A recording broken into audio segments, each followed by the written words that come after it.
Patient's name is Edward Nigma, also known as the Riddler.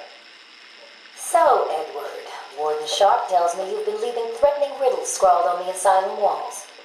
Again. One would have to be severely paranoid to read threats into harmless riddles, Dr. Young. May I test you with one? Very well.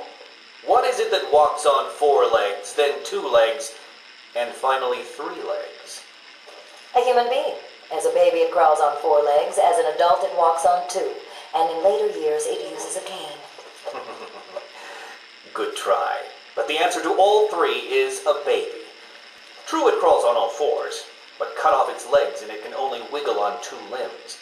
Give it a crutch, it can hobble around on 3. You see? That's horrible. How can you even joke about that? Easily, Doctor. It's not my baby.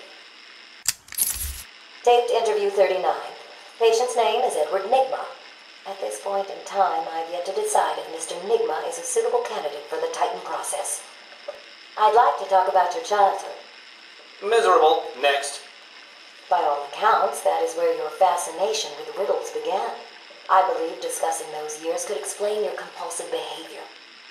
Very well. My father hated me. Always called me a moron.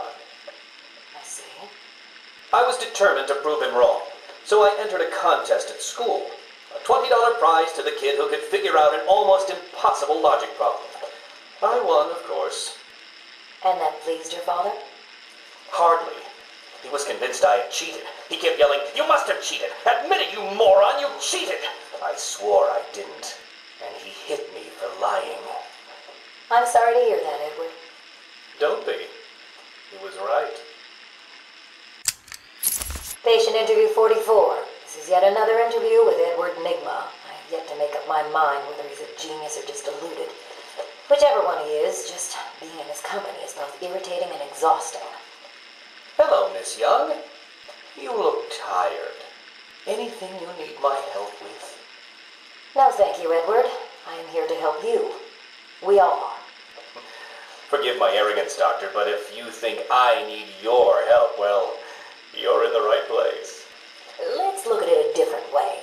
Throughout your career, you have specialized in bizarre traps and convoluted clues that more often than not result in the death of the unfortunate participants. And if the citizens of Gotham were smarter, my games would be merely an amusing diversion. Instead of death traps. You really should be thanking me. Weeding out the ignorant, the stupid, the useless.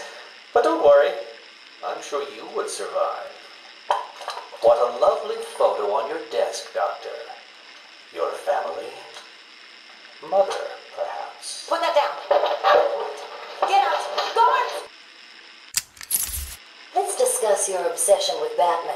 Hardly an obsession, Miss Young. I simply feel an obligation to expose him. You know who he is? More important, I know what he is.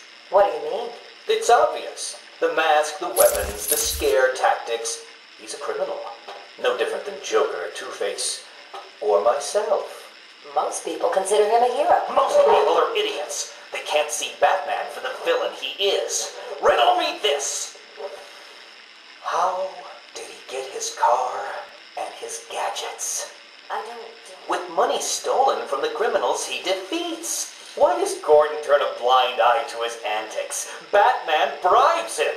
The answers are right in front of your stupid, gawking face. Edward, please, calm down. Wake up, Gotham! No sane, law-abiding man does those things. No one's that selfless. Batman is as vile as they come. Security! Security!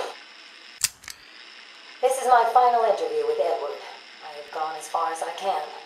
I can no longer tolerate his mood swings and tantrums. I have more important work to be getting on with. He will be transferred to Dr. Whistler's care as of next week. Good morning, Doctor. How are you today? Fine, thank you, Edward. You're in a good mood. I'm always in rare spirits when I'm about to be released. Edward, you know you don't come up for parole for another 3 years. First thing I'll do is have dinner at that Italian place on 19th Street. Seriously, Edward. I only hope Joker hasn't completely trashed the city. Oh well, I'm sure I'll find out soon enough. Wait, have you been in contact with the Joker? He escaped Arkham weeks ago. And yet, one hears things. What things? What you heard?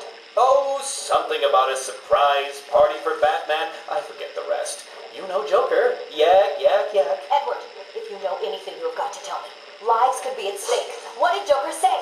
You forget, Doctor. I'm the one who asks the riddles.